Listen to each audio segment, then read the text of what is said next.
Ya estoy abrumado por la presentación tan larga y copiosa, no hacía falta.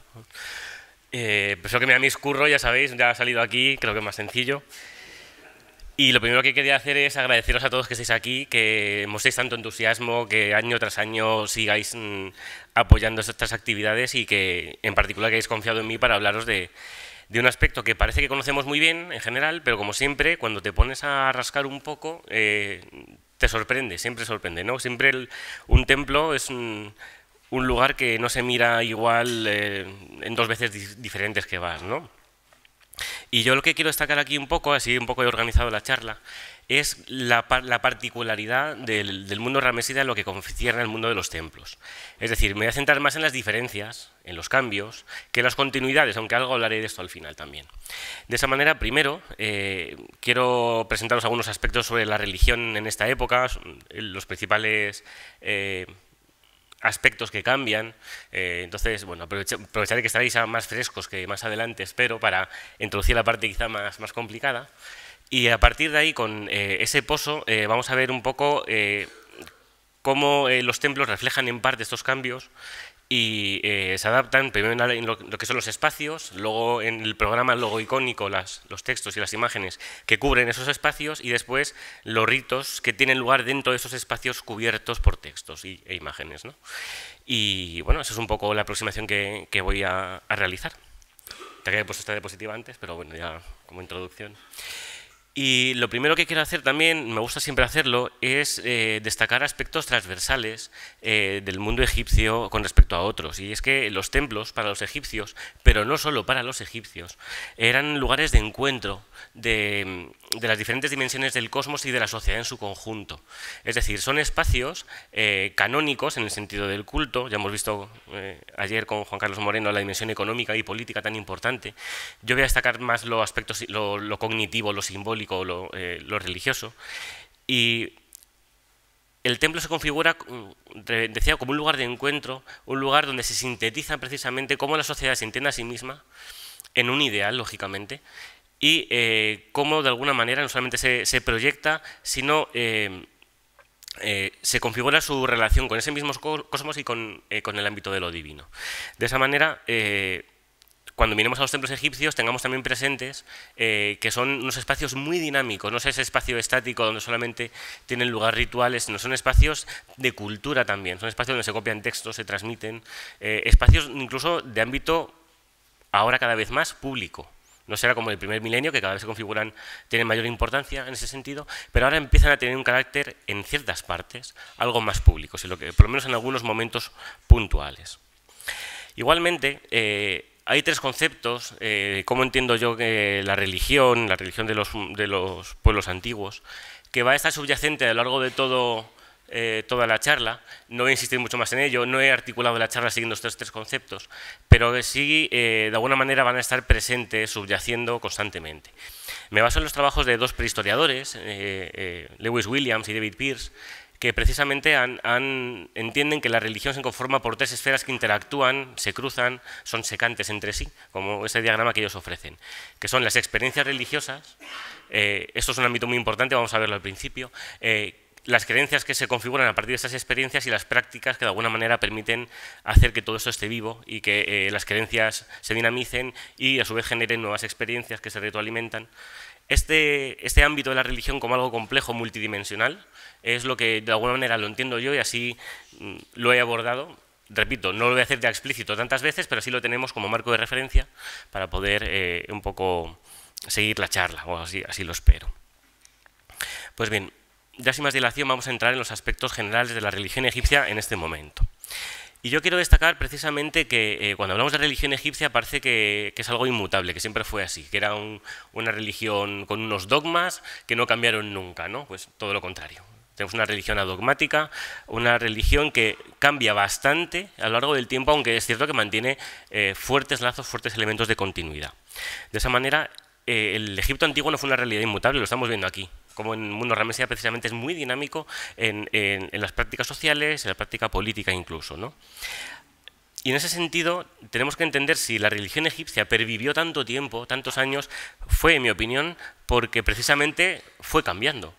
una religión, en mi opinión, que no cambia, que no establece un diálogo fructífero y continuo con la sociedad, está abocada al fracaso. Y pensemos en las sociedades actuales, cómo las religiones se enfrentan a desafíos de gente que cada vez cree menos, que participa menos, porque de alguna manera deja de dar respuestas, deja de participar plenamente de su sociedad, ¿no? Y en ese sentido, gracias a los azares de la documentación, entre otras cosas de Irene Medina, podemos acercarnos un poquito mejor precisamente a esos aspectos de mutación, de cambio, que nos permite ver precisamente y conocer ese dinamismo de la cultura egipcia, ¿no?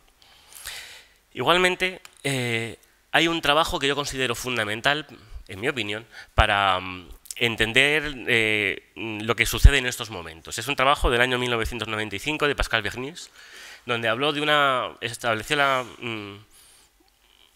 un criterio histórico para entender la religión y la ideología egipcia, estableciendo un corte entre antes del Reino Nuevo y desde el Reino Nuevo en adelante. Él habla de una mutación ideológica. Y hablar de revolución quizás sea un poco fuerte, pero mutación desde luego sí considero que hay. Y en ese sentido, prestando atención a su trabajo y al de otros autores, yo creo que podemos tener un marco de referencia bastante bueno para entender qué está pasando en Egipto desde el punto de vista mental, cognitivo, en este momento, ¿no? De esa manera, es un fenómeno de la historia de las mentalidades que creo que es importante que conozcáis. Antes de definir sus principales características, además, es preciso, en mi opinión, establecer algunos marcos que van a confluir, van a determinar estos cambios. Hemos hablado antes de la importancia de las experiencias. El ámbito experiencial del egipcio cambia radicalmente, cambia enormemente. De esa manera, la experiencia del imperio exterior le hace conocer otras realidades de una manera mucho más profunda y una interacción mucho más fuerte y más continua en el tiempo. De esa manera, la experiencia del egipcio, más centrípeta, por así decirlo, empieza de alguna manera, no a ser cuestionada, pero sí a tener alternativas. Estas alternativas hacen que dinamice en un diálogo. Y de esa manera, el egipcio tiene que adaptarse a estas nuevas costumbres, a estos nuevos pueblos con los que interactúa, incluso a un modo distinto de guerrear. Hay novedades tecnológicas, hay nuevas divinidades, pero también, yo quiero destacar esto mucho, hay nuevas palabras que llegan. El lenguaje cambia, ya lo comentó ayer Josep. Has visto que la lengua cambia enormemente, cambia el orden de los elementos de la oración. Es decir, yo soy de la opinión de que el pensamiento es articulado por el lenguaje.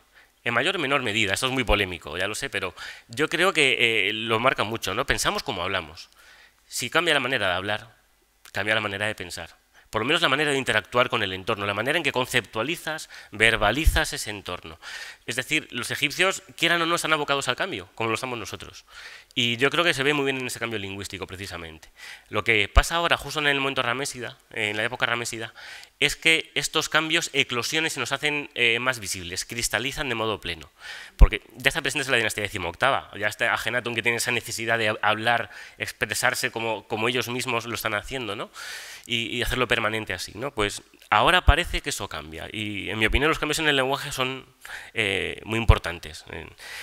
En ese sentido, apreciamos también tendencias hacia el universalismo. El propio himno a Atón, que marca un poco también muchos cambios, habla ya de no solamente un Nilo, sino un Nilo en el cielo. Habla de otros pueblos. Esto es algo muy distinto a lo anterior.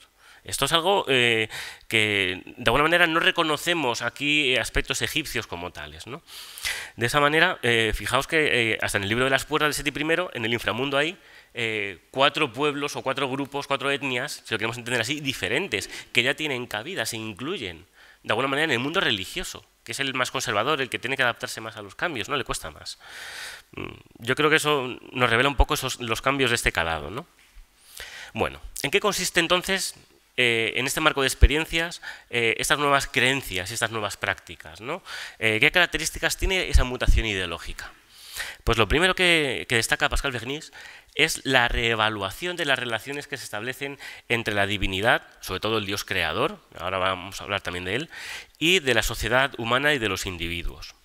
Eso, sobre todo, sucede, en primer lugar, en el hecho de que el demiurgo no crea el mundo y de alguna manera deja que se autorregule el mundo, el rey es el encargado de mantener la mat en ese mundo ya creado, sino que participa directamente de esa realidad, interviene es protagonista del propio devenir de los acontecimientos.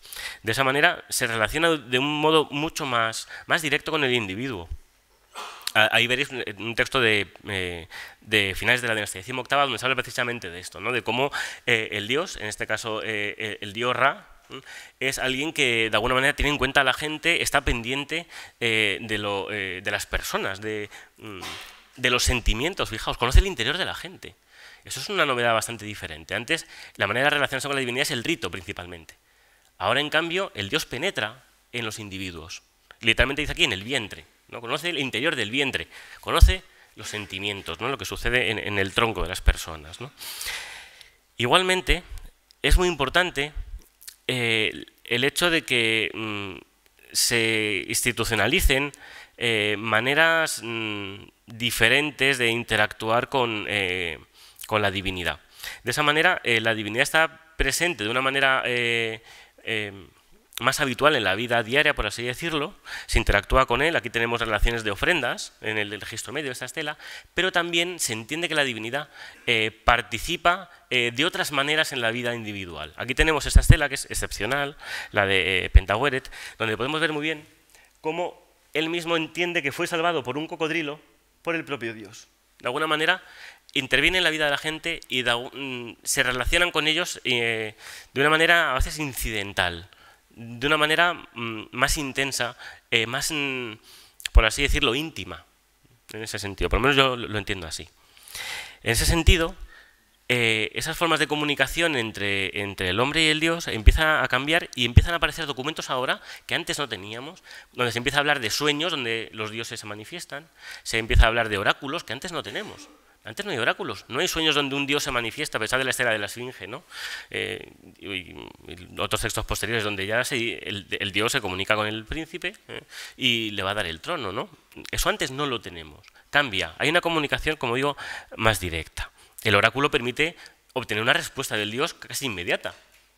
Es cierto que hay una preparación ritual para esa pregunta, pero después de eso hay una respuesta inmediata. No es verbal, pero sí es lenguaje no verbal, de alguna manera, ¿no? Ya sabéis, hacia adelante es afirmativo, hacia atrás en principio es negativo. Bueno, ya en época posterior incluso se elige la respuesta, ¿no? Ya eligen directamente, ¿no? En ese sentido, se produce un salto cualitativo en esas relaciones más estrechas hasta el punto de que la divinidad supervisa los actos humanos. Entiende que si se falta, si hay un pecado, entre comillas, contra la divinidad, hay un castigo. Y en ese sentido son muy interesantes los himnos de penitencia, llamados así. Los de Diel Medina son los más elocuentes. Aquí tenéis quizá el más conocido, el de Neferau. Y en él se puede leer muy bien, aunque aquí lo tengo la letra muy pequeña. Me disculpáis. Estoy miope perdido y si no veo nada de nada. Fijaos al principio, el propio Neferau se muestra como alguien que habla a favor del Dios, que anuncia sus bondades, ¿no? En fin, dice, hablaré de su poder a quien lo ignore y a quien lo sepa, a los pequeños y a los grandes. Y dice, básicamente, guardaos de jurar en falso, porta, porque eso no es bueno, contraviene la Ma'at. Luego hablaré de un poco de la Ma'at. De esa manera, Neferau, ante un problema ocular, supuestamente una ceguera, parece ser, él interpreta que ha sido el Dios que le ha castigado porque ha jurado en falso por él. Y en ese sentido, intenta hacer un acto de contrición, ojo, no es un acto de contrición como lo tenemos nosotros, y intenta resarcirse de esa falta con un arrepentimiento, con un exvoto, una relación ritual, y al mismo tiempo anunciando el poder del Dios y avisando, no juréis en vano por él. Es decir, tenemos actitudes muy distintas a las que teníamos hasta entonces, muy diferentes. Igualmente, es muy interesante ver que la divinidad no es pasiva y se puede mantener una relación estable y permanente con ella. En ese sentido, los propios reyes llegan a establecer una relación de piedad personal también. Lo hablaremos un poquito de la piedad personal más adelante. De esa manera, al dios se le puede invocar, se le puede llamar y pedir ayuda. Ya se ha hablado aquí de cuando en el poema de Kadesh Ramsés llama a Amón y Amón acude en su busca y se presenta como un acto de relación personal, padre e hijo por supuesto, pero una relación donde Ramsés sí es rey, pero la manera de dirigirse a él es prácticamente homóloga a lo de estos textos que tenemos aquí. En ese sentido, fijaos en un texto del templo de Ramsés III, donde él sigue una fraseología muy parecida, muy similar a la de estos textos. Dice, he descubierto la eficacia de caminar por tu camino. Hay una fraseología también que habla ahora de estar en el agua del Dios. Sabéis que estar en el agua de alguien es ser fiel o de alguna manera guardarle una cierta fidelidad. A veces es política en otros contextos. Aquí también caminar por el camino de un Dios, ¿no? Aquel que contempla tu patio, que participa de él, ¿no? De su visión, de su experiencia, cuenta con salud y vida.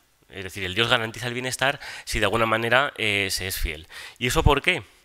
Porque como ha comentado Assmann, ahora una diferencia importante es que al Dios no solamente se relacionan los hombres con él desde un punto de vista ritual, sino que también se le introduce en el corazón.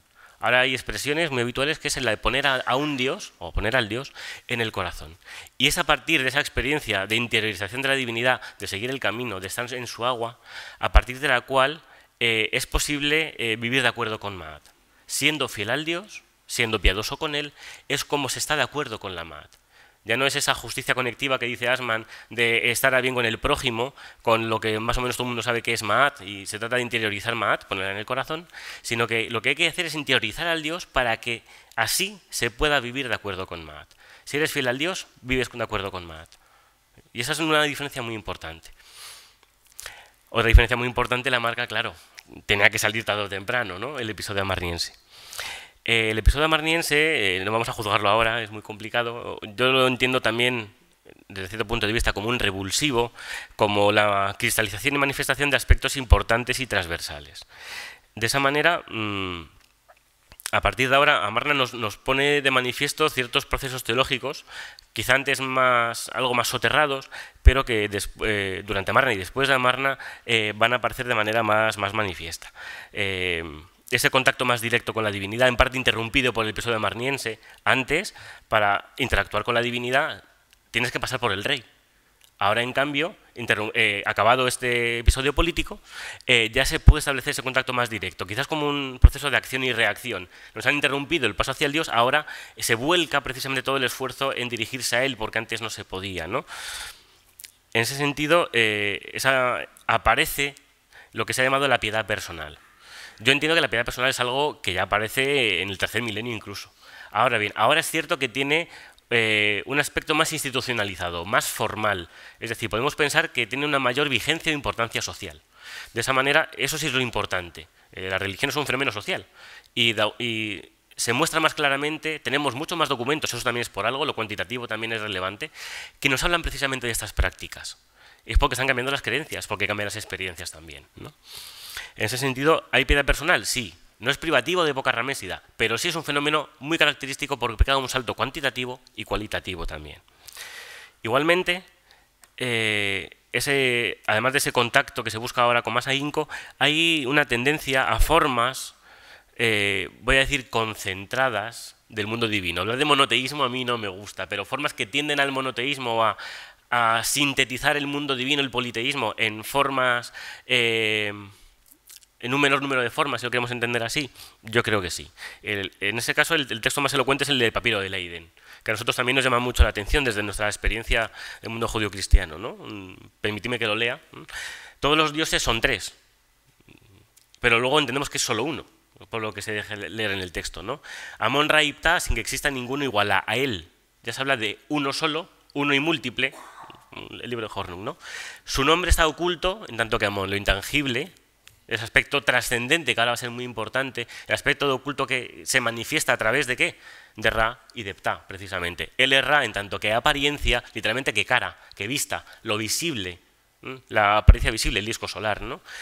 Y su cuerpo, su corporeidad, es el dios Ptah. Aquí tenemos tres aspectos de la experiencia humana, que es el aspecto espacial tangible, es Ptah, el aspecto aéreo, visible, la luz, que es Ra, y el aspecto de esencia, si lo queremos entender así, que no se ve pero que está allí y actúa, que es el dios Amón. Toda esta configuración triádica del mundo divino ahora se sintetiza y es muy productiva. Fijaos en Abu Simbel, la importancia que tiene. Esto va a permitir explicar luego fenómenos posteriores como los dioses panteos y formas ya más claramente monoteístas, entre comillas. A mí no me gusta hablar de monoteísmo, repito. Pero creo que ese proceso es muy interesante. En ese sentido, se dan también cambios en la figura de los dioses creadores. Esto lo ha estudiado muy bien Susan Bickel. Susan Bickel habla de que los dioses creadores, en el periodo anterior a esta mutación ideológica, aparecen sobre todo en ámbitos del mundo funerario, en textos funerarios. Ahora, en cambio, empiezan a aparecer sobre todo en himnos y en textos litúrgicos, en las menciones a estas divinidades. Y sobre todo ahora parece que el modelo a seguir en esos dioses creadores es sobre todo el solar. Antes existe una gran diversidad de interpretaciones, una multiplicidad de aproximaciones quizá algo más productiva. Ahora, en cambio, en esa tendencia hacia el monismo, ¿de acuerdo?, empezamos a ver cómo el modelo inspirador al que buscan acercarse es el Sol, el modelo del creador solar. De esa manera, ya no se abunda tanto en las diferencias de los dioses creadores como en los elementos que tienen en común. De esa manera, en estos himnos solares, que empiezan a aparecer ahora con una mucha mayor profusión, antes conocemos alguno, pero muy escasos, de segundo periodo intermedio sobre todo, ahora empiezan a aparecer en el ámbito funerario, sustituyen en parte en sus menciones cosmogónicas a esos textos funerarios, y en ellos el demiurgo, que se empieza a solarizar, garantiza la supervivencia, el más allá del difunto, que mediante la adoración, que es esa, en mi opinión, una especie de ofrenda de palabras, se alaba al Dios, se exalta su labor creadora, y a partir de ahí busca integrarse en el ciclo del movimiento perpetuo del Sol de regeneración continua. Y eso lo hace precisamente porque ahora no es tan importante como los textos funerarios anteriores identificarse con un Dios demiurgo que creó el mundo y por lo tanto permite en un contexto funerario recrear el mundo, regenerarse el propio individuo, conociendo ese proceso, ¿no?, pasar de la inercia a la actividad, como hizo el creador, sino que ahora no se busca al difunto, como digo, asimilarlo a un Dios creador, sino busca integrarse en la barca solar, convertirse en un seguidor de la propia barca. En ese sentido, es interesante que en el mundo siriano hay un aspecto muy importante, que es el de la búsqueda de identificar a Osiris como una forma de Ra. Eric Hornung, si no recuerdo mal, habla de que Osiris es ahora la cuarta forma de Ra. Tenemos 3 formas matutinas y la forma nocturna. Y lo vemos, bueno, en los libros del inframundo, que conocéis bastante bien, pero también fijaos en algo en las viñetas del propio libro de los muertos de este momento. A la parte de la derecha, aparte de esa adoración importante, tenéis a Ra-Horajti, ese sol matutino que se presta a amanecer, que emerge o se identifica en una relación vertical, si lo queremos entender así, con el propio Osiris. Se pasa de la inercia de la noche, de la oscuridad, a la potencia, a la actividad del día, a partir de identificando a Osiris como esa forma nocturna y que con su regeneración asegura que se vuelva a amanecer. Es lo que permite explicar ese ciclo del perpetuum mobile en este momento, ¿no? Bueno, espero no haberos dado demasiada candela con tantos aspectos religiosos. Vamos ya a un poco a aspectos más visuales, más materiales. Os pido que tengáis en la medida de lo posible todos estos aspectos un poco presentes para poder entender ahora un poco estos aspectos particulares de los templos, egipcios en este momento, como espacios de confluencia de esas 3 dimensiones. Pues bien,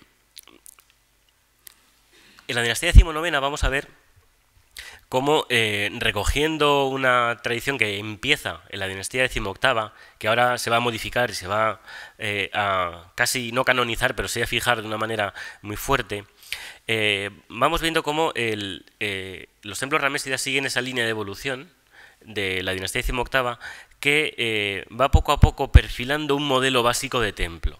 Hay una relativa diversidad. Aquí podemos ver cómo hay templos en terrazas, en rampas, templos con diferentes ejes cruzados.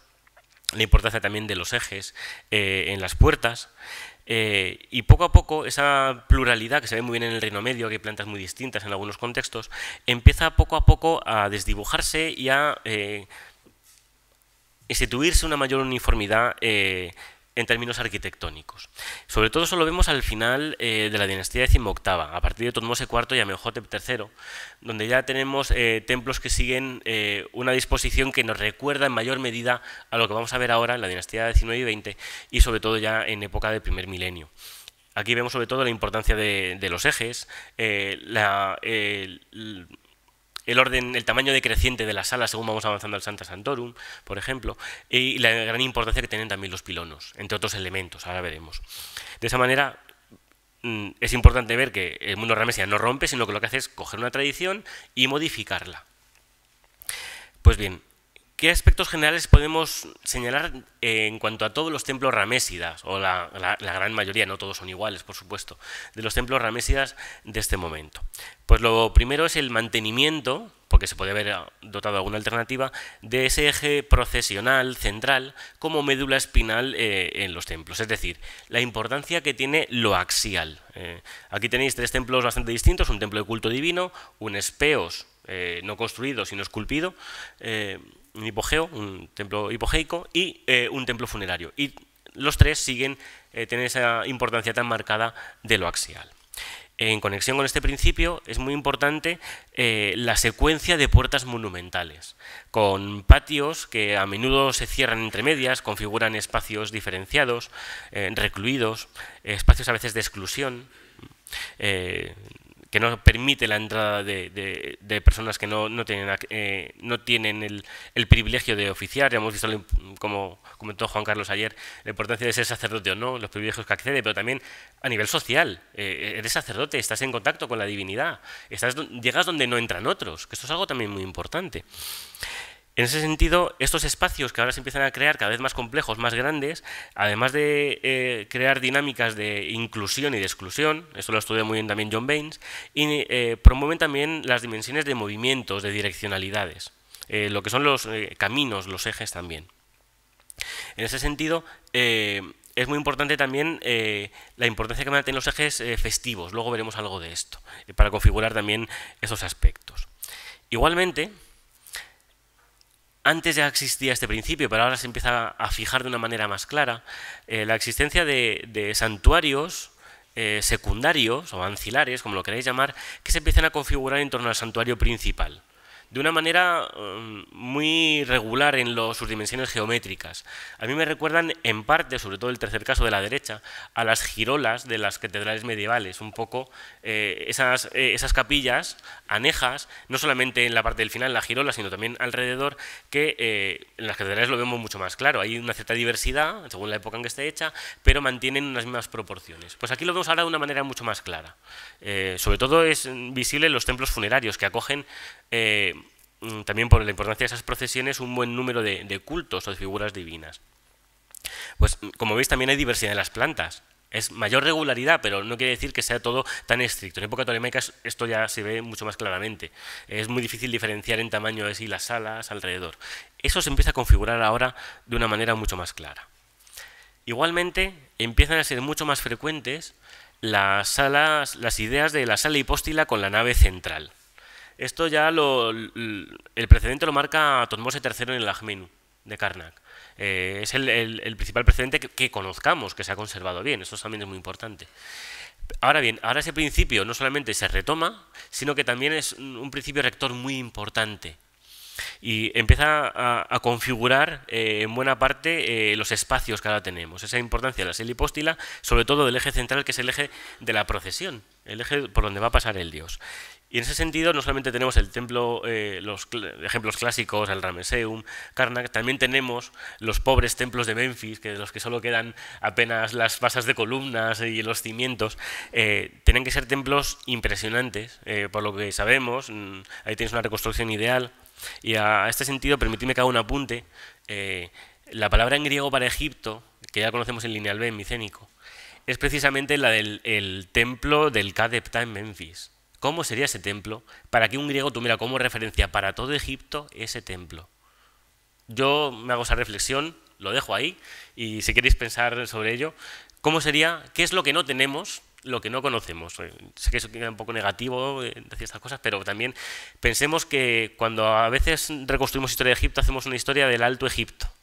Y el bajo, el pobre, queda siempre un poco desdibujado y apartado, ¿no? Y el ejemplo que tenemos en Memphis. Pero bueno, ahí tenéis un ejemplo de lo que pudo haber sido y que parece que va un poco en esa línea. Igualmente, Dieter Arnold habla de una cierta tensión, no aclara muy bien a qué se refiere con tensión, pero vamos a hablar de dialéctica quizá, entre el tamaño imponente de las columnas, pensad en la Selipóstila, creo que casi todos habéis estado allí, y bueno, huelga cualquier descripción, hay que experimentarlo, ¿no? Y eso sí, ese tamaño diáfano tan grande, pero la relativa estrechez de los intercolumnios, moverse entre medias luego no es tan fácil.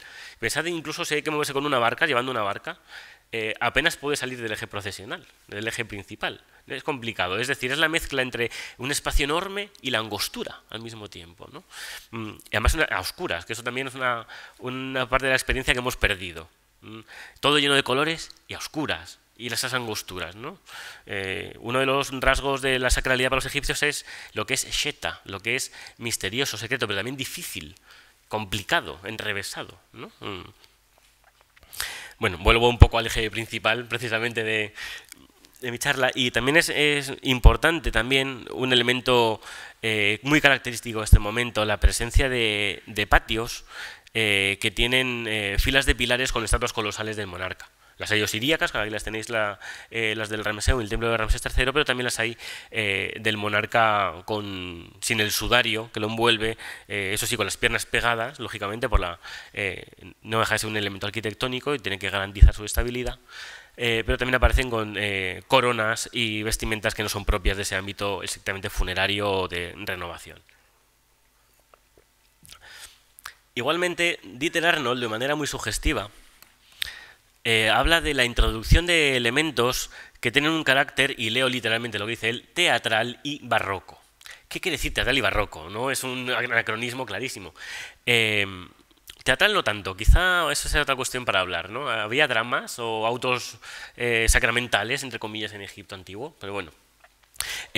Lo que viene a destacar este autor es la importancia de los juegos de alturas, juegos de luces, lo que un poco persigue el barroco en ciertos monumentos de jugar con lo visual, un poco.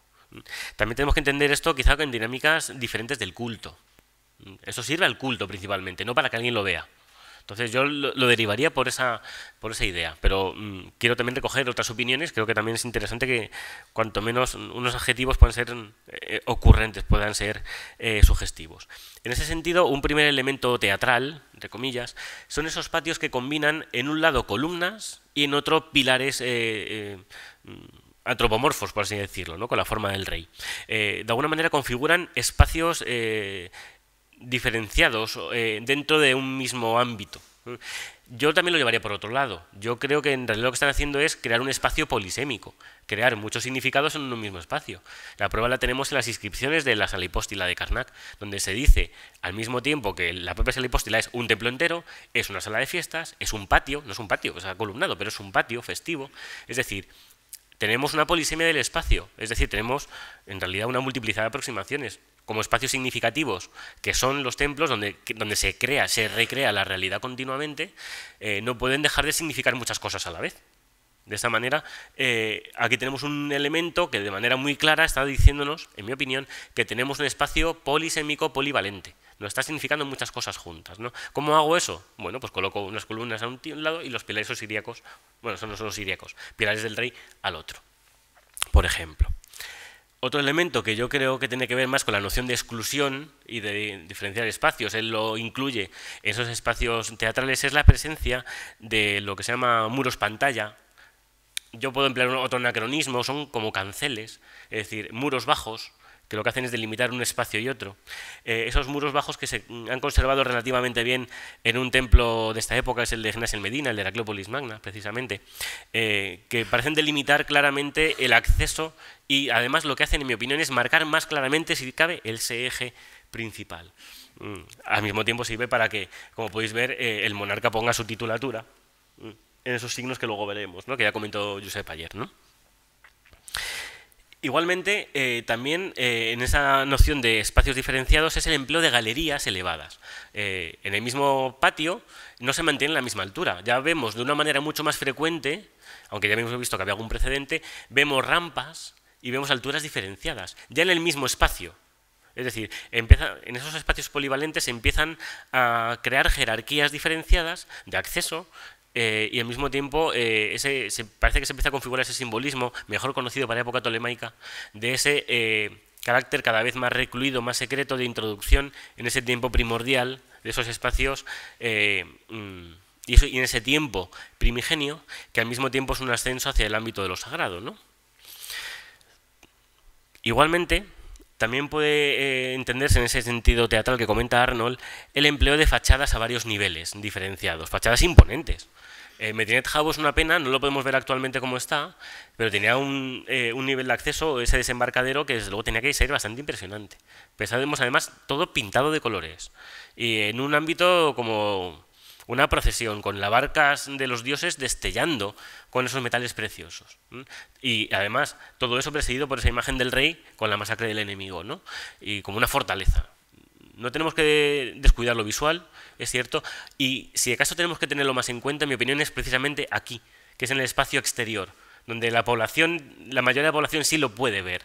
En ese sentido, yo creo que aquí podemos ver algo con mayor importancia o mayor relevancia, ese empleo de diferentes luces, sombras, espacios diferenciados, ¿no?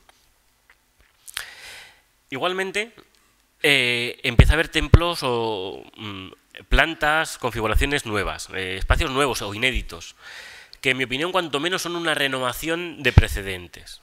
Ya sabéis que el egipcio siempre crea mirando un poco al pasado, ¿no? No deja de mirar hacia atrás cuando va avanzando, ¿no? Cuando va creando.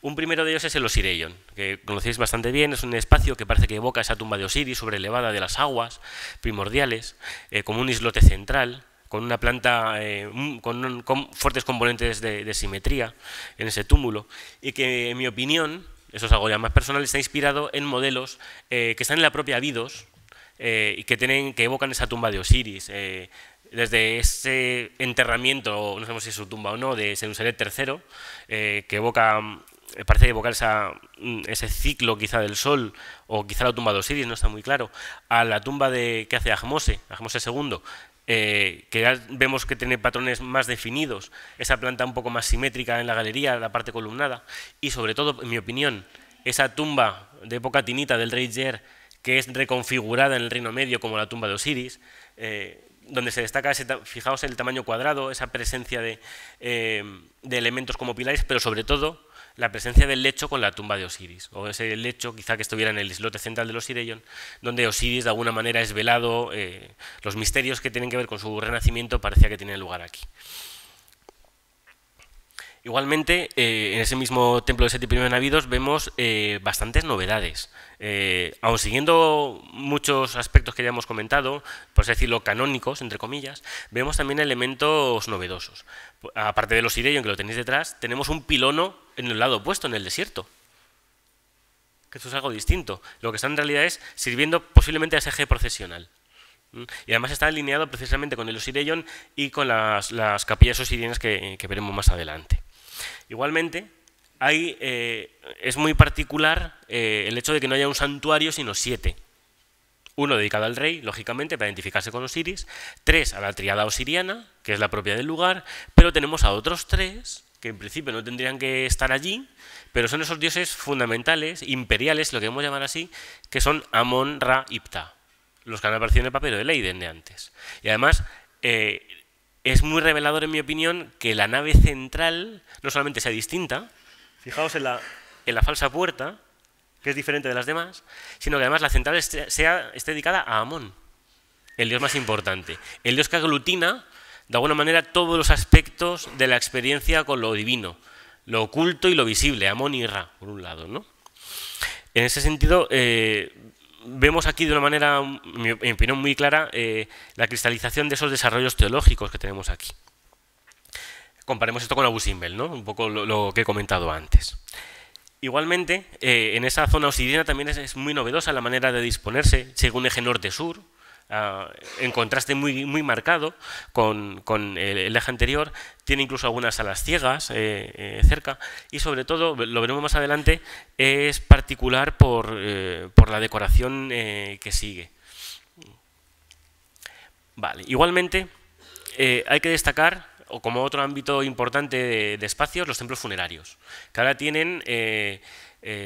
se presta un gran esfuerzo constructivo a ellos. Pongamos el ejemplo de Ramsés III, que no empieza a construir otros edificios cultuales hasta que no está casi terminado el suyo, hasta que no está terminado Medinet Habu, casi no tiene actividades constructivas fuera de Medinet Habu. Es decir, es una preocupación importante de los monarcas de este momento. Y también se configuran como un espacio de interacción con la divinidad, no solamente en ese espacio recluido del culto divino, sino, como veremos luego, de ciertas capas de la población. En esos templos funerarios, una característica interesante que ya arranca de finales de la dinastía XVIII, de Malkata y el templo de Horemheb, es la presencia de palacios anejos a las instalaciones templarias. Además, todos están en el mismo sitio, en la parte sur, y se comunican con lo que podríamos llamar sala ípetra o primer patio, con una ventana de apariciones o algo parecido. En el Medinet Habu se conserva muy bien. De esa manera tenemos 4 ejemplos bien conservados, que conocemos bien, y podemos inferir que los demás eran también de esa manera. En el caso de Medinet Habu es el mejor conocido, el mejor excavado, el que mejor se ha publicado también, y podemos ver no solamente que era un espacio vivo, hay gente que dice que sería un palacio para el más allá. Bueno, hay 2 fases constructivas durante el mismo reinado que cambian la articulación de las salas. Eso nos está diciendo que se está utilizando, se emplea. El tercer intermedio se utiliza como residencia también, más adelante. No es un palacio ficticio, no es un complejo funerario de pirámide escalonada, ¿no? No es un palacio para el más allá. De esa manera son instalaciones muy complejas, tienen hasta los cuartos de baño literalmente, no solamente del rey sino de los príncipes también, varias residencias, salas de audiencias privadas, jardines, espacios bastante complejos, donde el rey de alguna manera está presente habitualmente, cuanto menos cuando tiene que celebrar. Incluso parece posiblemente que en este mismo palacio es donde fue asesinado Ramsés III. Parece que muere en Tebas, esto se debate, no se sabe, pero murió en un palacio. Bueno, es un espacio sugestivo para imaginar, ¿no? Cuanto menos, ¿no? Un sitio de estos. Aquí tenéis un poco un ejemplo de cómo eran estos espacios, cómo pudieron haber sido y cómo se comunican, lo tenéis abajo a la derecha, con esa ventana de apariciones con el propio palacio. Ya Michel Beau, para el tercer milenio, hablaba del palacio en el templo. Aquí tenemos un poco esa idea, ¿no? El palacio funciona como un templo, el templo como un palacio, de manera muy parecida, ¿no? Igualmente es muy característico la continuación de una tendencia que ahora se canoniza un poco, se fija más, que es la de establecer una dualidad sur-norte entre 2 tipos de santuarios en los templos funerarios. En la parte sur, una estancia dedicada a los ancestros, al culto a los ancestros. En la parte roja, la podéis ver, por ejemplo, en el palacio de Seti I, en el templo de Seti en Gurna, vamos a ver que, bueno, estoy adelantando la parte de los ancestros que viene después, vamos a ver que tiene el templo Ramsés I en realidad, ¿no? Aquí en esta parte norte está dedicada al culto solar. En Deir el-Bahari es bien conocido, se conserva bien el altar y ahora se configura como un espacio a cielo abierto, diáfano, donde precisamente parece que tienen lugar rituales relacionados con el culto al sol. Aquí se encontró el famoso texto, en el caso de Deir el-Bahari, del rey como sacerdote del sol, precisamente, ¿no?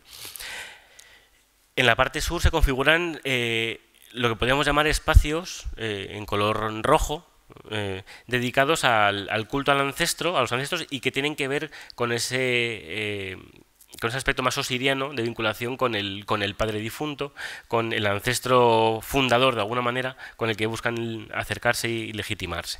En ese sentido, en el templo de Gurna de Seti vemos cómo Ramsés I, que sepamos no tiene templo funerario, tiene aquí, ubica aquí su capilla, como lo hizo Tutmosis I con Hatshepsut, de alguna manera, y en el caso de Medinet Habu, no tenemos una capilla Sennacht, o no parece, y lo que tenemos son estancias cubiertas con escenas funerarias. Ahí tenéis una escena de la viñeta del campo de los juncos del libro de los muertos, donde es el propio rey el que está arando y cultivando. En ese sentido, esa dualidad entre norte, solar, y sur osiriano, a mí no me deja de recordar esos aspectos de identificación de Osiris como esa forma nocturna de Ra, como aparece en documentos coetáneos, este que conocéis bien, de la tumba de Nefertari, donde de alguna manera en los textos laterales de abajo queda claro que de alguna manera el uno es el otro, o por lo menos habita en el otro. No se funden como tales, pero sí están en una interacción continua y productiva.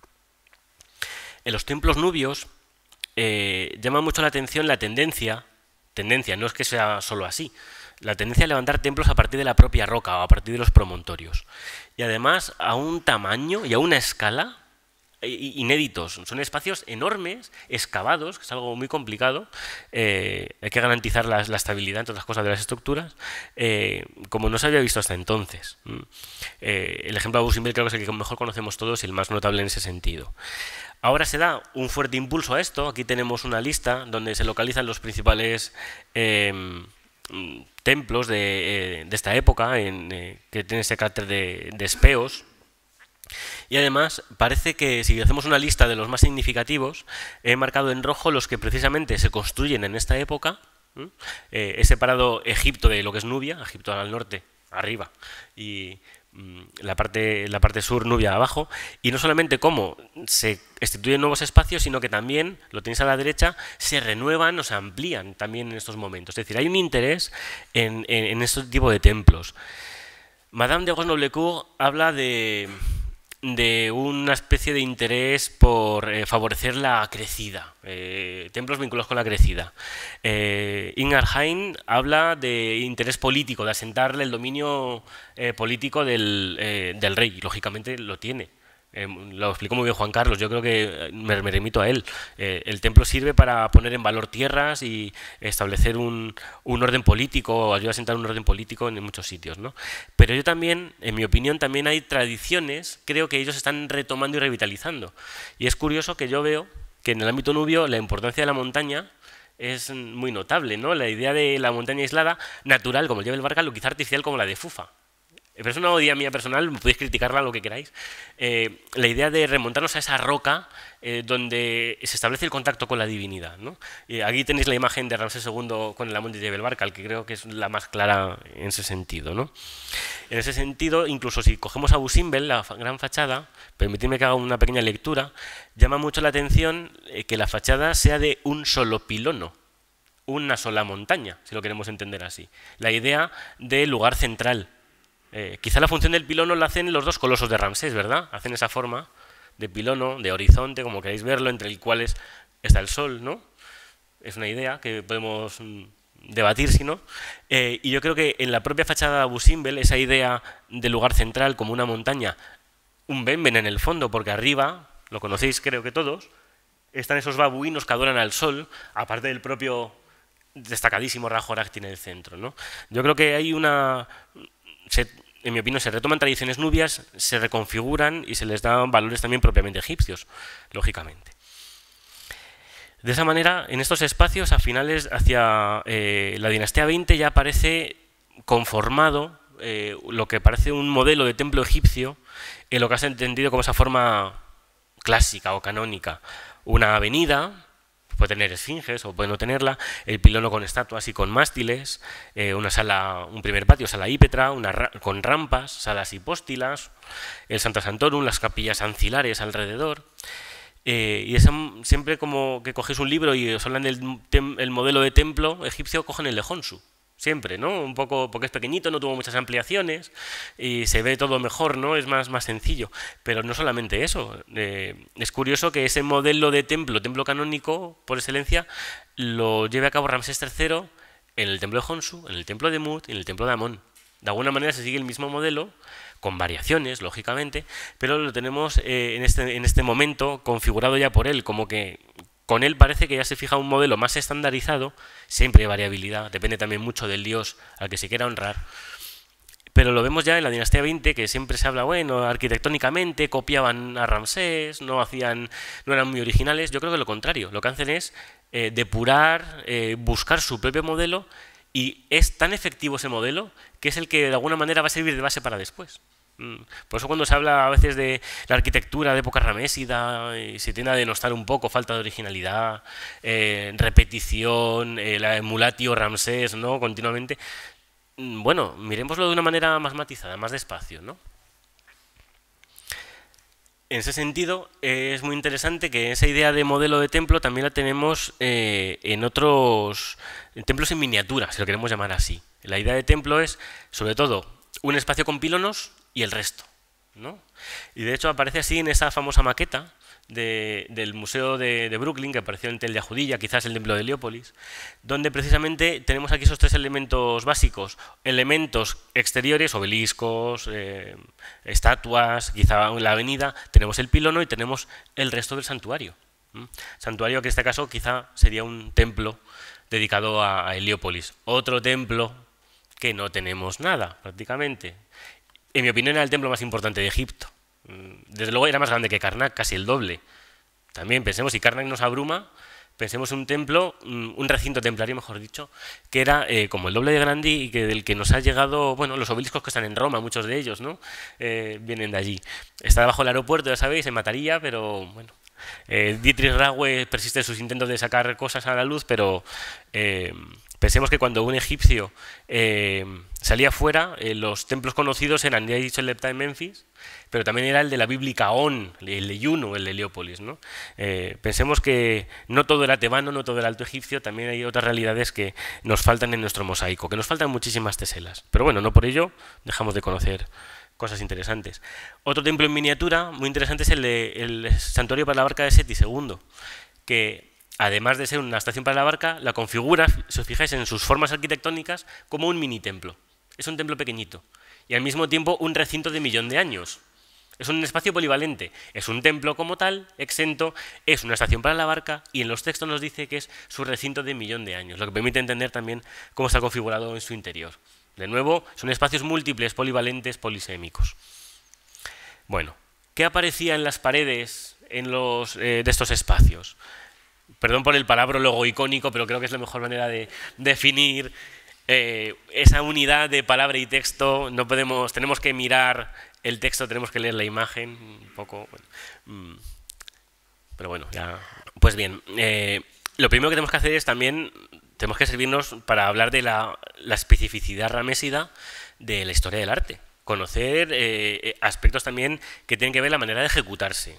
Yo soy más de estudiar lo simbólico más que lo estilístico, pero creo que también tenemos que dar cabida a esos aspectos, porque cuando vayáis a Egipto también es importante saber reconocer las cosas, de qué época son, y eso a veces es precisamente atender al estilo y cómo se hace. Pues bien, ahora tenemos novedades en la ejecución del relieve. A comienzos de la dinastía XIX todavía sigue vigente la idea según la cual hay una dicotomía, una dualidad en la manera de ejecutar los relieves. Me explico. Cuando un espacio litúrgico se entiende que es interior, interno, el relieve es realzado, es un bajo relieve, lo que llamamos un relieve exciso, es decir, hay bulto, ¿no? Sobresale el bulto. Aquí tenéis un ejemplo estupendo de Seti I. Ese mismo rey, esa es la pared interior norte de la sala hipóstila. En la pared exterior norte precisamente cambia esa dinámica, es lo contrario. En las partes que son consideradas exteriores, el relieve es inciso, es decir, no sobresale, sino que está rehundido. Y eso lo vemos en templos del Reino Medio, incluso del Reino Antiguo. Pues bien, esta dinámica cambia con Ramsés II. Ramsés II, quizá también porque es una técnica mucho más rápida, permite acabar los templos de Seti que se han quedado inacabados, como la sala hipóstila, Abidos, posiblemente algún otro que por los textos sabemos que inicia Seti. Lo que hace es incorporar en los espacios interiores ese relieve rehundido, realzado. ¿Qué le permite esto también? Decorar mucho más rápido que antes en las propias estancias.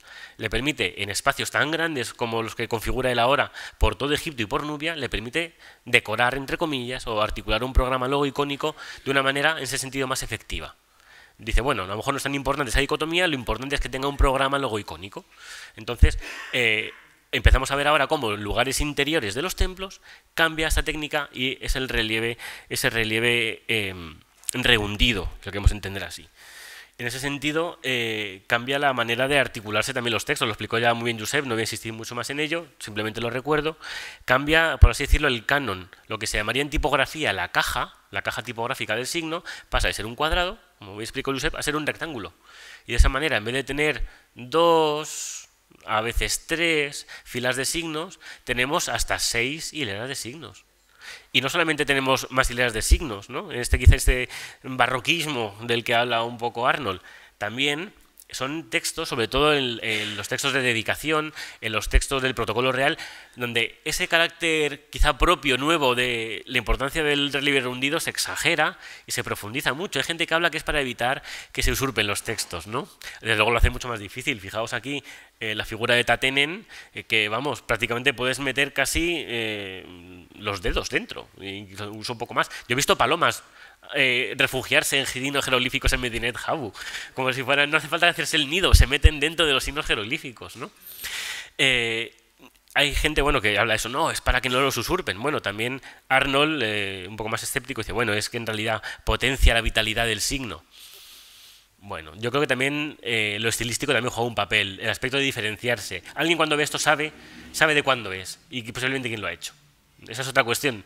Hay gente que dice que la gente común reconocía los cartuchos de los reyes, podía reconocerlos. Bueno, lo que sí que reconoce es desde luego algo distinto, que eso yo creo que es lo importante. Ve que es algo diferente, propio de un momento, de una época. Pero bueno, esto es muy discutible, por supuesto. Igualmente, no eran desconocidas, en la dinastía XVIII las hay, pero ahora cobran mucha mayor importancia y se les da un mayor protagonismo exterior, es decir, quizás llega a más gente, esos grandes despliegues de composiciones logoicónicas, no solamente de imágenes, sino también de textos. Hay textos que la gente no podría leer, pero que se les da importancia. Posiblemente alguien las leyera ante otros, no lo sabemos. Y en ellas, tanto en los textos como en las imágenes, existe una componente narrativa mucho más acentuada. Y a mí esto me da que pensar también. Cambia el lenguaje, cambia la manera de expresarse. Quizá tenga algo que ver que, y perdón, sean más importantes los tiempos en el verbo ahora que los aspectos antes. Es decir, importa más cuándo, la secuencia, que cómo es esa acción. Yo creo que sí, que tiene que ver. Importa más narrar que antes. Es mi idea, en mi opinión, y por eso tiene algo que ver ahí. Aparte de las necesidades de legitimación y de promulgar, yo creo que hay algo aquí también de esto. Hay una necesidad de contar. Y en ese sentido, bueno, quizás esto sea lo que mejor conozcamos todos, nuestras grandes composiciones. También hay que destacar en ese sentido un concepto acuñado por Eric Hornung, que me parece muy acertado, que es el de hablar de la historia como fiesta. La historia es adecuación a los modelos, a los prototipos que tienen que ser, pero la exaltación de lo mismo, ¿no? Mario Liberani habla para el Próximo Oriente de estos momentos de aparato celebrativo, es decir, se celebran. No solamente es que el rey masacra al enemigo, es que se explica con detalle, de una manera pormenorizada y en un despliegue sin precedentes. Y eso es típicamente ramésida. Es cierto que con Hatshepsut tenemos la expedición al Punt, tenemos otros elementos, pero ver la expedición al Punt, si habéis estado, es muy complicado. Tenéis los pilares, es angosto, la luz no es buena. Aquí, en cambio, relieve rehundido, exterior, por fuera, se pueden ver estupendamente las campañas. Pensad en el templo de Luxor, el pilono que tiene la batalla de Cadés. Cuando estaría pintado se vería mucho mejor, ahora se ve muy mal. Pensad en esto, cómo cambia esta dinámica. Hay que ser más explícito en estos mensajes, ¿no? En ese sentido tenemos aquí las campañas de Seti I en Karnak, en la parte exterior, una parte que se puede transitar, por la que se podría andar posiblemente, ¿no? Esas victorias militares, las campañas en Siria, ese camino a Kadesh del que habla Murnane, ¿no? Me encanta también poner, muy curioso, por eso ese carácter episódico, se relaja un poco esa adecuación al prototipo y se destaca un poco más lo anecdótico, ¿no? La tala de árboles, ¿no? Un episodio particular, ¿no? Tenemos escenas que hasta entonces eran desconocidas. Igualmente, ese carácter incluso un poco pintoresco. Fijaos en la descripción del foso con los cocodrilos de Charu, de las fortalezas en el camino, ¿no? Se recrean un poco en los detalles, en ese sentido. Igualmente, tenemos de Ramsés II no solamente Kadesh, excepto que Kadesh es importante, pero también tenemos las campañas en Siria-Palestina, son bastante notables. También en la parte exterior de Karnak, por supuesto Kadesh. Conocemos muchas copias, además, que eso es algo interesante. La promulgación de estos textos, no solo, y las imágenes, no solo en el ámbito templario, sino la circulación como copia, como texto literario. El poema de Pentahueret. Eso también da que pensar, ¿no? Cómo se difunden ahora ese tipo de mensajes. Cambia también bastante. También tenemos las campañas de Merneptah contra los libios y demás. Y, por supuesto, las de Ramsés III, muy variadas. Aquí tenéis la de los pueblos del mar, la famosa batalla fluvial marítima, la campaña terrestre, con esos detalles pintorescos que nos permiten inferir ciertos aspectos, como esos refugiados que huyen, que vienen, no solamente son pueblos que van a piratear, sino quizás son esos refugiados que vienen de otros lugares buscando un asentamiento, ¿no? Detalles que antes pasaban inadvertidos, no se reflejaban, no interesaban, ¿no? También las campañas libias, las diferentes campañas donde ya aparecen incluso algunos de estos pueblos funcionando como mercenarios del lado egipcio. Habló ayer Juan Carlos de cómo asientan a los soldados. Precisamente, pues aquí los tenemos ejerciendo esa función, ¿no? No solamente de militar. He hablado de no solamente esas composiciones donde tiene una mayor preeminencia la imagen, sino estos textos. En el propio templo de Ramsés III, fijaos qué protagonismo se le da a un texto. Ocupa, y no tiene prácticamente nada por encima, ocupa la cara de un pilono. Es la famosa inscripción del año 8, ¿no? Con los relatos, lo que pasa de las islas que estaban en medio del mar, ¿no? Los pueblos del mar. Igualmente, se da cabida a textos que no solo son militares, sino que tienen que ver con aspectos centrales de su legitimidad. Es muy importante, por ejemplo, la gran inscripción dedicatoria, se llama así, del templo de Seti I en Abidos, que manda esculpir Ramsés, porque es el principal beneficiario, en toda una pared, la pared sur, si no recuerdo mal, la pared oeste de la mitad sur del pórtico, aparece un gran texto.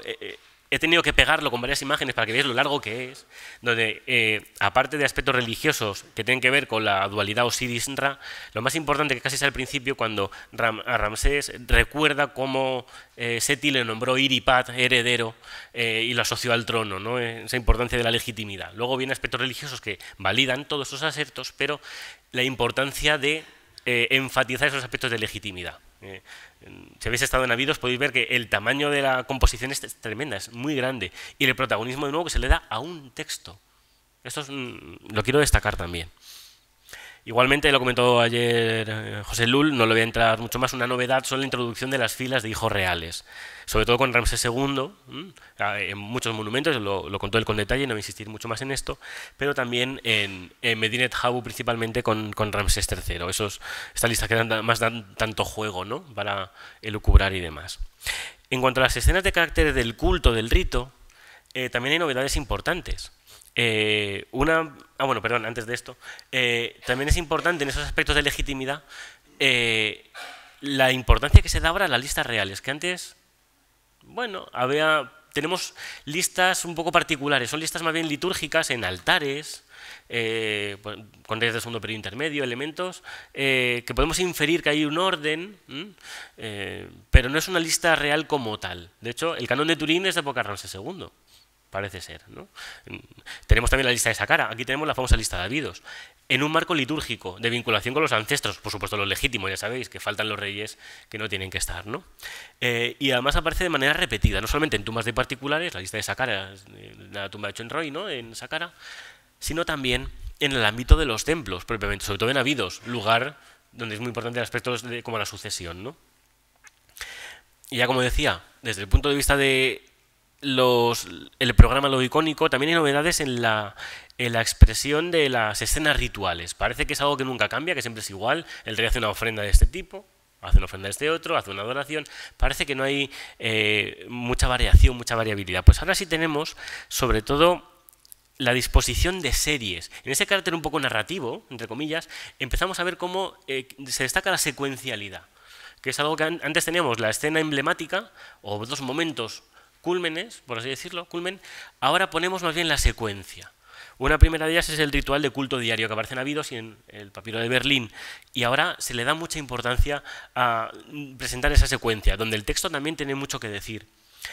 Aquí tenéis un ejemplo donde podéis ver también un poco la técnica que se presta y el cuidado y el mimo a este tipo de textos. No por ser bien conocidos o por repetir un ritual que quizá tiene lugar aquí, es menos importante reproducir todos los detalles.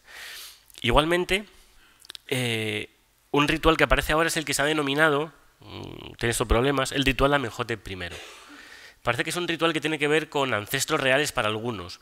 Es una especie de ritualidad muy parecida al del culto diario, pero con una ordenación diferente, una secuencia algo diferente de los rituales. Aparece por parte de Seti I en Karnak y por parte de Ramsés III en Medinet Habu, y también tenemos las copias en varios papiros, el Chester XXIX y uno que está en medias entre el Turín y el Cairo. Y gracias a los trabajos de Nelson se ha podido reconstruir más o menos la secuencia y ver que es diferente de estos rituales de culto diario. Pero ahora lo interesante es que aparecen en secuencia. Eso es lo relevante en este momento. Aquí tenéis un ejemplo de estos episodios en dos casos y un caso en particular para que veáis un poco cómo se articula esa secuencia, cómo es muy parecida al ritual de culto diario, las aperturas del naos, purificaciones, adoraciones, pero de alguna manera los textos son distintos, se articulan de manera diferente. También son muy relevantes ahora, en ese aspecto más narrativo, las escenas de festivales. Bueno, mejor fiestas, festivales parece que estamos hablando de algo de la canción, ¿no? Sobre todo en particular en los recintos de millón de años, en los templos funerarios, por así llamarlos. En particular destacan dos, la fiesta de Min, porque festival de Min puede sonar otra cosa, ¿no? La fiesta de Min, donde conocemos varios detalles de la procesión, ahí tenemos el paso, que nos recuerda un poco a los nuestros, ¿no? Cómo van llevando la figura, ¿no? Así un poco tapados, la presencia de ese toro blanco, y también algo muy importante, muy llamativo, que es la suelta de aves, para que comuniquen que ha sido de nuevo coronado el rey, ese ritual no solamente de renovación agraria, sino también de la realeza, y la presentación de las primicias, de esas primeras espigas de la cosecha ante el dios Min. También tenemos, muy importante y opuesto en el caso de Medinet Habu, posiblemente también el Ramesseum, el festival de Sokar.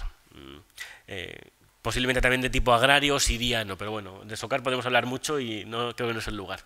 Estaríamos bastantes horas. Y aquí os pongo también para que veáis las particularidades. No todos los festivales, las fiestas egipcias son iguales. No solamente se va siempre la barca, hay otras procesiones de barcas. Como veis aquí, se llevan estandartes. Estandartes que ya aparecen mencionados en los papiros de Abusir del Reino Antiguo. Es decir, son fiestas de larga tradición que ahora son retomadas, se modifican, se renuevan y son plasmadas en esa narratividad. De hecho, conocemos esos rituales principalmente gracias a esta secuencialidad. Si no, tendríamos referencias enormemente dispersas, muy difíciles de relacionar. También en la parte obsidiana tenemos novedades icónicas interesantes. Este es un espacio muy recluido. Es lo más excluido del templo, es lo que está más al oeste en el templo de Abidos. Y aquí tenemos escenas inéditas por completo hasta entonces. También ahora tenemos los primeros testimonios egipcios, entre comillas, no narrativos como tales, porque no lo son, del mito de Osiris. El gran himno a Osiris, de la estela del Louvre, con epítetos, es cierto, describe aspectos de la secuencia de episodios del mito de Osiris.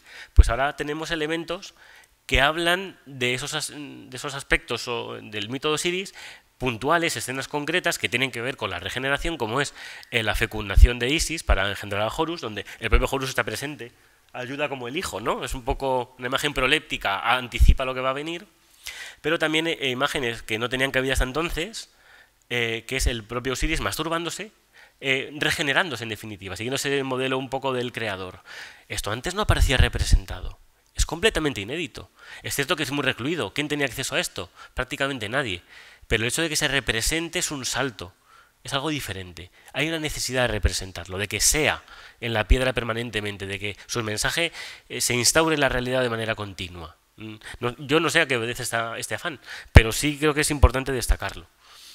Igualmente, para animar esto un poco, a lo mejor tanto rito es más peculiar, en un ámbito litúrgico de un templo, es cierto que la puerta de entrada, pero un lugar donde no podía acceder prácticamente nadie, están las escenas del, entre comillas, el harén de Ramsés III. Son escenas de tipo erótico, donde tiene un aspecto muy importante, un papel muy relevante, la seducción. David O'Connor ha hecho un estudio muy bonito al respecto, interpretándolo como una manera de esas escenas, un conjunto de escenas que buscan excitar al rey para promover su propia resurrección. También habla de otras cosas que veo más discutibles, dice que bueno, ese aspecto de la virilidad del rey no solamente aparece destacado en estos lugares, ahora lo veremos, sino también cuando masacra a los enemigos. Bueno, eso lo veo más complicado.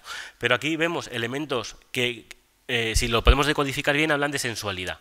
Él habla de que estas mujeres anónimas, esto es muy importante, son las Neferut, son las jóvenes, las bonitas. Lo comparo con el papiro Huéscar, esas mujeres bonitas que van a remar con Snefru, que no han dado a luz todavía y por lo tanto son lozanas, son guapas todavía, ¿no? Ellas son anónimas, pero el rey aparece mencionado con su nombre. No solamente su nombre canónico, sino también, aquí aparece, no sé si lo veis bien, con su hipocorístico, con su apodo, Sesi. Ramsés, para los amigos, Sesi, ¿no? Entonces, de una manera más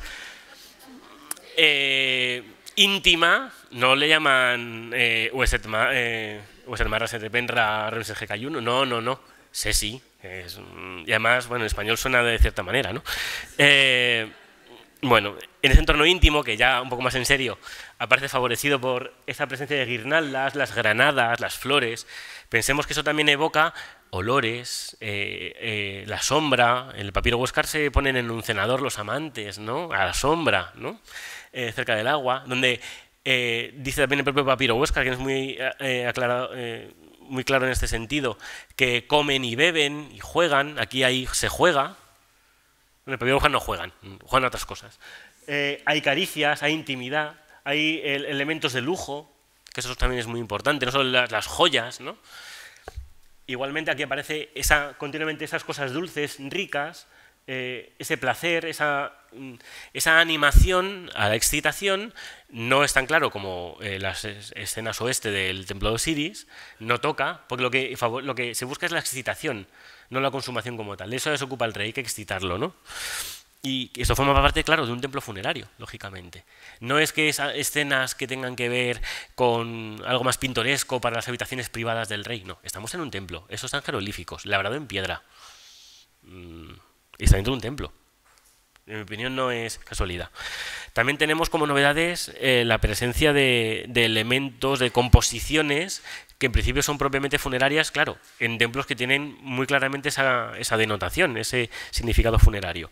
El libro de Nut, en los Sirion, donde también aparece el libro de las puertas, entre otras composiciones, el libro de las 12 cavernas, que esto da muy bien recientemente de Daniel Méndez, que también aparece precisamente en esos lugares.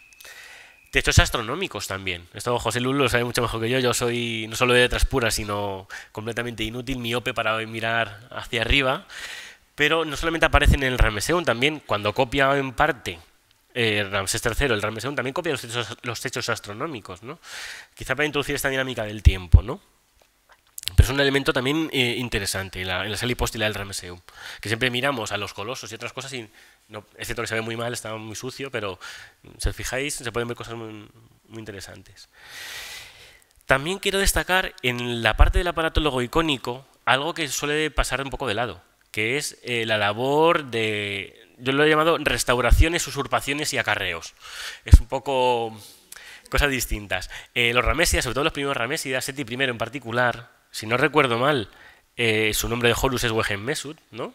Corregidme si me equivoco, por favor, porque mi memoria últimamente está muy mal. Él lleva una labor muy importante de restauración de monumentos, de esa ortodoxia amoniana, entre comillas, que fue interrumpida por el episodio amarniense. Él lleva a cabo una restauración de buena parte de los monumentos que fueron martillados y destruidos en época amarniense. Y aquí tienes un ejemplo, creo que el mejor, de los que se ve mejor, donde ese nombre, esa figura martillada de Amón, son de nuevo vueltas a grabar, como muy bien mostró ayer José, rehundiendo un poco más, ¿no?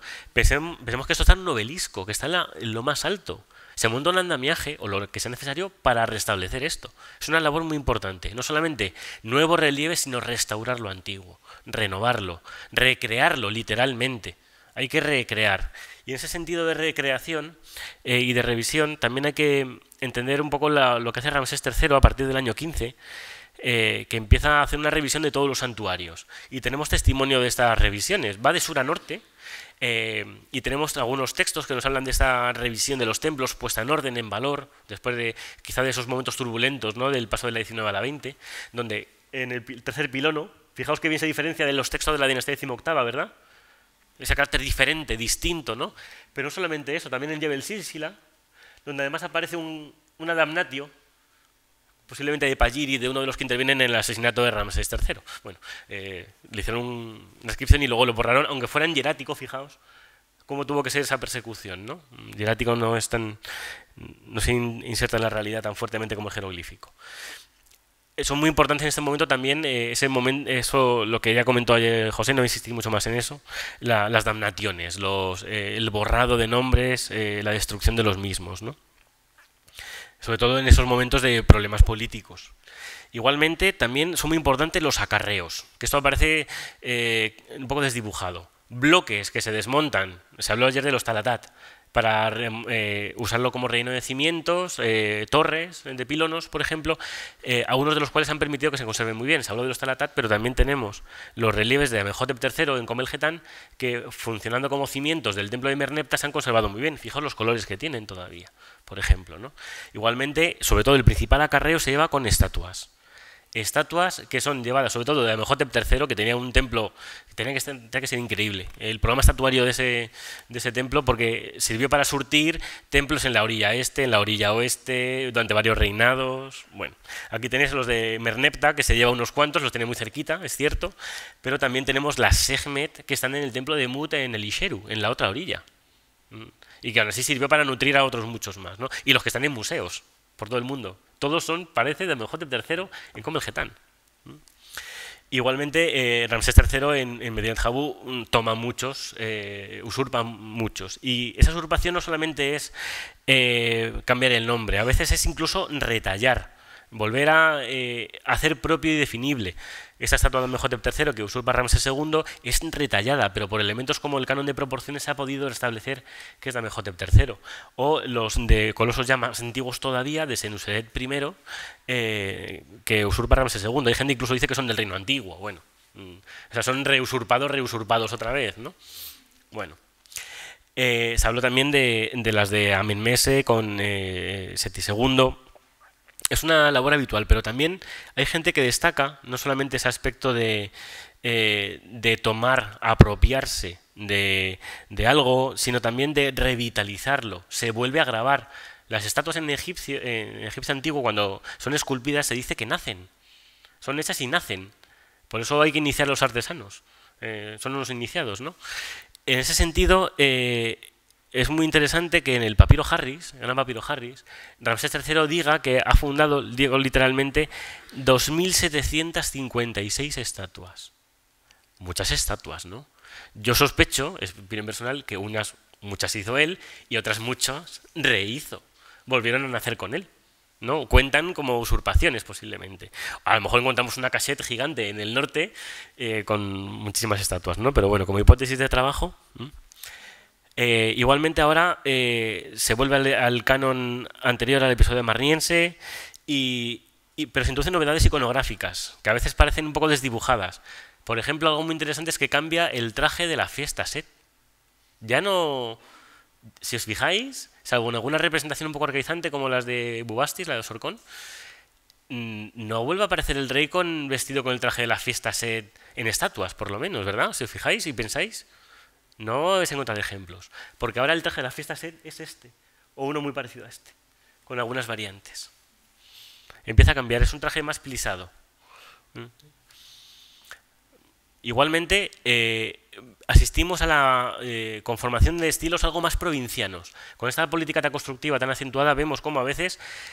no son talleres estatales, propiamente estatales, los que tienen, o centrales, por así decirlo, los que hacen las obras, sino que a veces vemos ese estilo achaparrado, típico ramésida, ¿no? Parecen más macizos, ¿no? Un poco más groseros, a mí no me gusta esta palabra, pero bueno, quizás lo defina un poco, la manera de componer las figuras en este momento. Es decir, asistimos a una diversidad también de estilos en función de quién lo está ejecutando, de la calidad de la manufactura.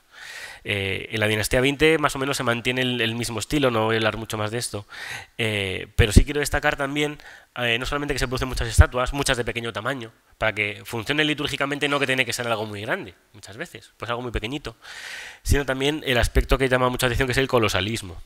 Aquí tenemos lo poquito que queda de un coloso de Ramsés II en Cantir, en Pi Ramsés. De nuevo otra ciudad que nos falta, ¿no? Muy importante. Conocemos mejor ese colosalismo por otras obras, ¿no? El gran coloso del propio Ramesseum, que describe Diodoro de Sicilia. Si coges a Diodoro de Sicilia, hace una descripción del Ramesseum muy acertada para ser un texto griego, ¿no? Y le da le da una gran importancia precisamente a esta estatua. Y por supuesto la que da un poco, la que aparece en el cartel del curso, no podía resistirme a ponerla, la de Ramsés en Mitragina, esa Memphis de la que apenas tenemos algunos ecos, ¿no? Y ya, bueno, me queda poco tiempo por lo que veo, ya es lo último, por suerte, y esto lo conocéis un poquito mejor. El templo como un espacio de celebración y de rito no solamente acontecía en los espacios que hemos visto cubiertos de esas escenas, también hay elementos que nos han desaparecido, que es el mobiliario. El mobiliario además muchas veces muy rico, vajillas de piedra, sobre todo de metales preciosos o de madera con metales preciosos. Y esta imagen también me sirve para no solamente evocar eso mobiliario que estaría un poco dispuesto, que se guardaba en almacenes, que se sacaba, que se utilizaba, que se estropeaba, que había que renovar continuamente, sino también algo que con esos instrumentos musicales que son la música, los sonidos, los olores. En los templos olía no solamente a incienso, a mirra, a agua con natrón, también olía a comida, a carne asada. Es un espacio donde se da de comer al dios. Huele a aceite, a perfume. Un poco intentemos imaginarnos estos espacios como espacios donde lo sensorial también juega un papel muy importante. Y en estos espacios tenían lugar esos cultos diarios, ya lo hemos visto, no voy a insistir mucho más en ello, pero también cobraban una gran importancia las fiestas, las grandes fiestas donde además, para acentuar ese carácter festivo además, también por motivos económicos, se distribuyen entre la población carne. ¿Cuándo puede comer la gente carne o pasteles de determinado tipo? Eso acentúa el carácter de fiesta. Nosotros asociamos comidas y dulces particulares con fiestas religiosas también. Aquí las tenemos también presentes. Es decir, la fiesta religiosa es más fiesta si hay diferencias, si se come diferente, algo propio de esa fiesta en particular, ¿no? Ahora lo podemos conocer un poquito más, gracias a esos textos tan importantes. El calendario de Medinet Habu es inmenso. También se le da una importancia tremenda. Está en la pared sur, ¿no? Exterior. Igualmente, en esas fiestas la que mejor conocemos, por lo que se nos ha conservado, son las que tenían lugar en Tebas. Ese doble circuito, la fiesta de Opet, que iba de Karnak a Luxor, posiblemente luego Luxor también a Medinet Habu, y sobre todo la bella fiesta del Valle, que llevaba varios días, donde Amón salía, cruzaba de orilla y visitaba cada uno de sus templos, donde además se le dejaba que estuviera el rey muerto, ¿no? Esos son un poco los castillos del millón de años. Un templo Amón, donde además tiene su capillita el rey difunto. No es un templo funerario en sentido estricto. Todos forman parte de la casa de Amón, el dominio de Amón, ¿no? Que tenéis en la imagen. En estos espacios, donde son tan importantes esos aspectos sensoriales que he destacado, nos surge la cuestión de quiénes participaban en estas fiestas tan señaladas. Y aquí ha habido bastante debate. Por las imágenes que tenemos parece que cuanto menos en las avenidas procesionales sí habría una participación de la gente.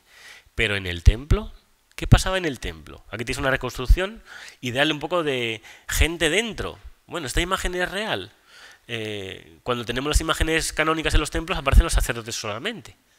Quizá tenemos el de Amenhotep III, Tutankamón en Luxor, donde sí aparecen músicos, soldados, gente participando, tirando de las barcas. ¿Pero la gente participaba o no? Luego volveremos sobre esto, lo dejo un poco en el suspense. Además de esas fiestas que tenían que ver con de una manera periódica, habitual, tenemos fiestas extraordinarias, como por ejemplo las fiestas Set.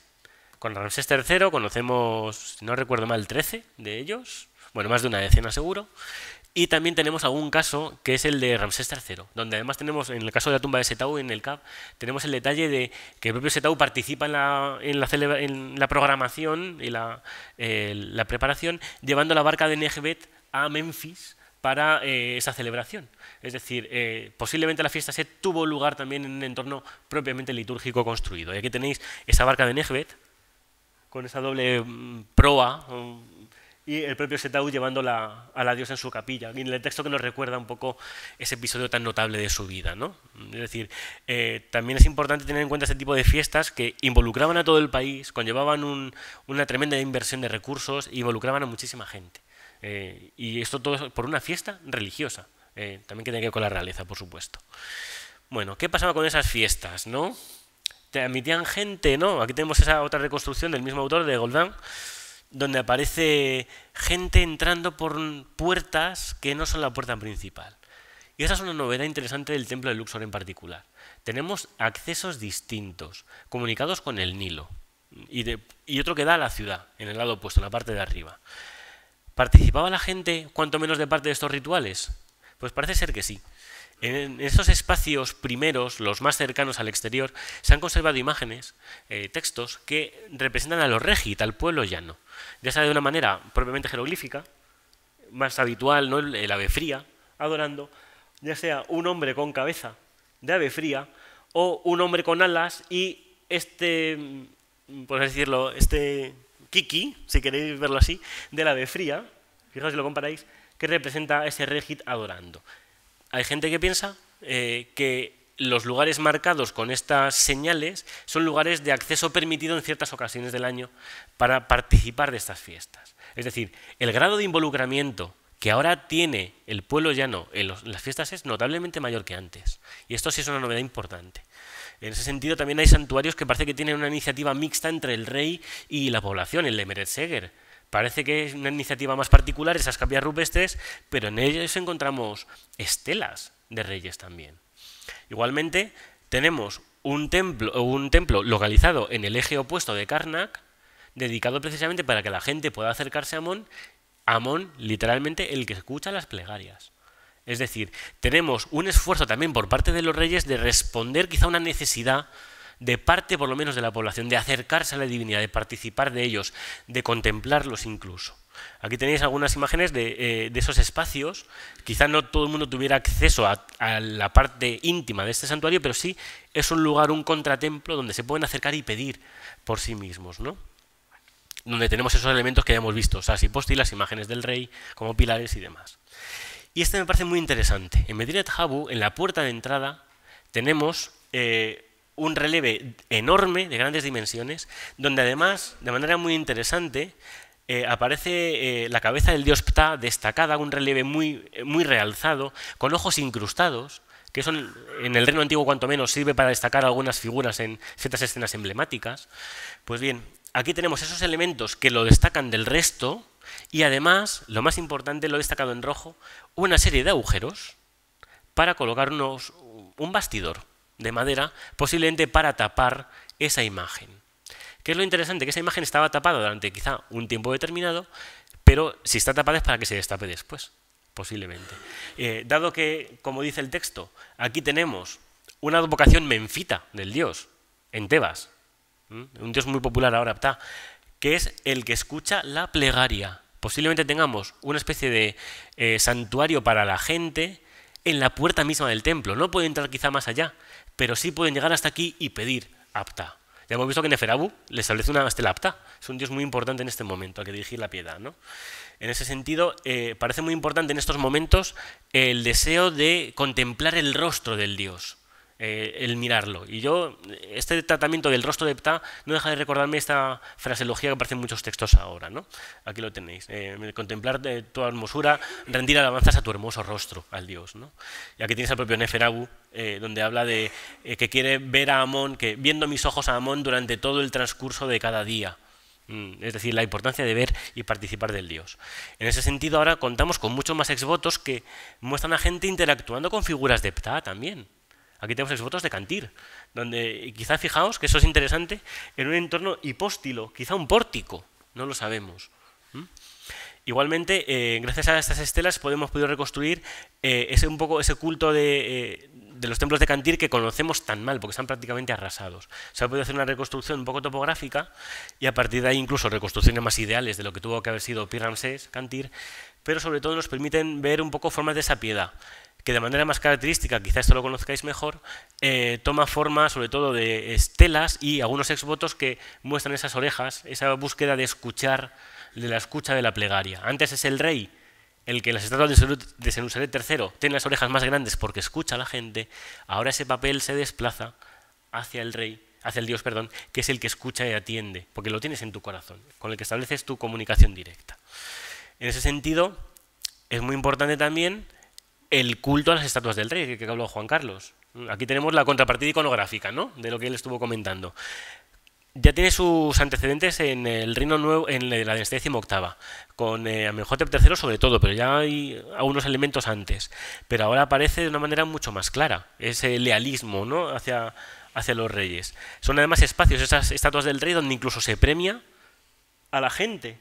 Fijaos, en esos espacios quizá de acceso de mayor número de gente, se premia No solamente la ventana de apariciones, que es un ámbito mucho más recluido, más privado, más de élite, por así decirlo, dentro de la élite lo más recluido. También aquí, de una manera muy dinámica, lo que vemos aquí, ese premio, esa distribución de riqueza en el fondo, esas asegurarse lealtades que comentaba ayer Juan Carlos, ¿no? Bueno, aquí ya estamos acabando.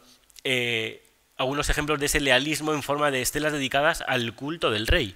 Culto del rey que tiene tanta importancia que incluso ha permitido a la Aviv Habashi establecer cómo se distribuían las estatuas en el propio templo, uno de los templos de la propia Cantir.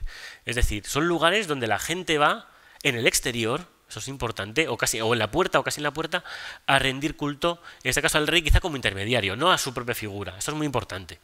Tenemos ya los precedentes antes de Amenhotep, hijo de Hapu, como un intermediario, ¿no? Ven aquí y ponme ofrendas que yo pido por ti, Amón. ¿De acuerdo? Un poco, ya me encargo yo de eso, ¿no? Y bueno, ya para acabar, lo que quiero hacer es, bueno, destacar que los templos son esos lugares de encuentro con lo sagrado, cómo nos permiten acercarnos un poquito a ciertas dinámicas en la propia evolución diacrónica de la religión egipcia y nos permiten ver cómo se entiende una sociedad a sí misma en cada momento, a través de cómo se relaciona con lo sagrado, con el mundo, con sus superiores, con sus iguales muchas veces, podemos ver precisamente cómo se entienden a sí mismos, cómo ven su propio mundo, ven su época.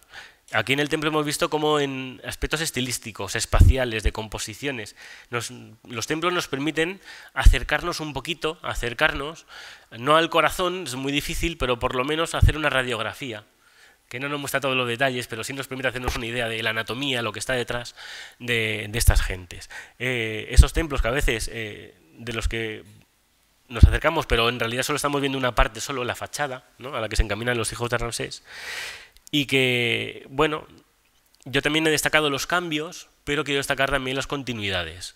Seguimos reconociendo a estos templos como faraónicos, a los egipcios como egipcios como tales. Y en ese sentido, como ya ha recordado Josep ayer también, hay que destacar las continuidades. Lo hablamos ayer en la comida. A veces, por cómo entendemos nosotros la historia, destacamos los cambios. Pero hay que destacar también las continuidades. Y claro, yo quiero acabar también, no solamente mi charla, sino también quizá un poco el curso, así un poquito por lo menos, un poco con estos versos de Miguel Hernández, que de alguna manera siempre me recuerdan a Egipto, ¿no? Y dice, bueno, dicen que parezco otro, soy distinto, pero sigo siendo el mismo desde ese origen antiguo, ¿no? El Egipto es un poco así, lo seguimos reconociendo aún en sus cambios. Es lo que nos llama quizá tanto la atención, ¿no? Esa dinámica de cambio que apreciamos, pero al mismo tiempo esa fuerza de los fundamentos culturales, ¿no? Y que un poco es lo que también quería destacar aquí. Y bueno, y nada, muchas gracias.